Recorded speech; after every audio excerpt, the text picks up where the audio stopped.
असम के मुख्तलिफ अजला के साथ साथ गुवाहाटी में भी रमज़ान लॉकडाउन के दरमियान घर में ही लोग मना रहे हैं और इस बार लॉकडाउन के बीच लोग घर पर ही इफ्तार कर रहे हैं। लोग कोरोना के खतरे को समझते हुए ना तो इज्तिमाई इफ्तार कर रहे हैं और ना ही इज्तिमाई तरावी की नमाज अदा कर रहे हैं। लोगों का कहना है कि हम इस बार पूरी एहतियात के साथ माह रमज़ान के दरमियान लॉकडाउन की पासदारी कर रहे हैं, साथ ही घरों में भी तरावी की नमाज अदा कर रहे हैं। अस्सलामु अलैकुम वरहमतुल्लाहि वबरकातुहू। कोविड-19 के लिए अभी लॉकडाउन चल रहा है और हमारा रमज़ान महीना भी शुरू हुआ है। हम सभी लोग घर पे ही बैठ के अल्लाह का इबादत कर रहा हूँ और मेरा आप सभी लोगों से यही गुजारिश है, आप लोग भी घर से इबादत कीजिए और अल्लाह से दुआ कीजिए कि अल्लाह हम सभी को इस बीमारी से बचाए।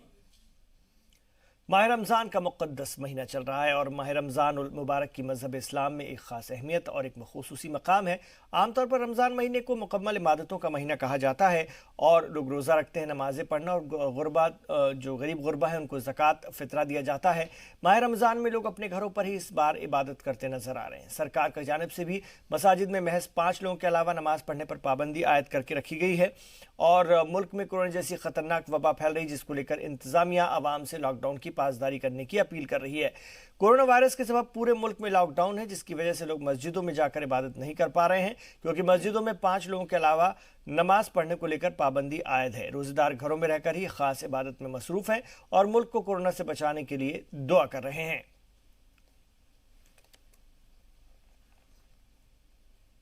रमज़ान का महीना चल रहा है और हम घर ही में इबादत कर रहे हैं, रोजे रख रहे हैं, नमाज पढ़ रहे हैं, पढ़ रहे हैं, मतलब घर ही में कर रहे हैं जो भी कुछ कर रहे हैं। मस्जिद की इजाज़त नहीं है, इसलिए मस्जिद में नहीं जाके कुछ कर रहे हैं। ये लॉकडाउन चल रहा है, जैसे बीमारी चल रही है बहुत मुल्क में, तो उसकी वजह से दुआ भी हो रही है कि ख़त्म हो जाए। हम लोग परेशान हैं बहुत, जैसे पिछले रमज़ान में हमने गुजारा टाइम इस रमज़ान में नहीं गुजार पा रहे, लेकिन हम सिर्फ दुआ कर रहे हैं अल्लाह इस दुआ को, इस बीमारी को दूर करे। इस वक्त घर में सभी लोग नमाज अदा कर रहे हैं, दुआएं मांग रहे हैं।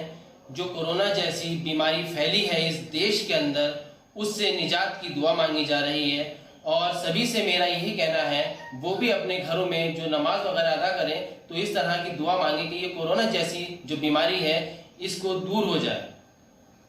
यही परेशानी चल रही है, अल्लाह से दुआ कर रहे हैं अल्लाह ताला ये बीमारी पूरे मुल्क से, पूरे हिंदुस्तान से दूर कर दे और सब मुसलमानों को और हिंदुस्तानियों को सब अल्लाह अपना करम बनाए रखे और अच्छा हो सबके हक में और बेहतर से बेहतर हो, यही दुआ चल रही है। सब मुसलमान भाई दुआ कर रहे हैं।